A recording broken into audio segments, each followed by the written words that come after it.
গায়ে হলুদের পর সবাই চলে গেল ছাদে।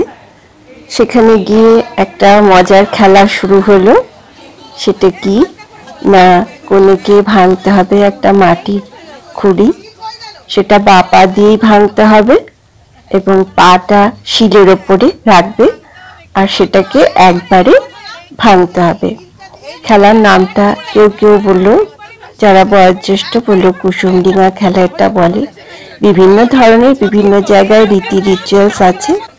তো এটাই হলো যে এবার দেখি যে গুড্ডি সেটা করতে পারলো কি পারলো না।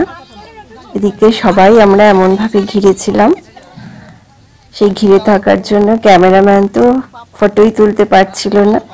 যাই হোক, অনেক করে তাকে একটু জায়গা করে দেওয়া হলো। এই গুড্ডি ভাঙছে, দেখা যাক ও পারলো কিনা। এই ভেঙে ফেললো।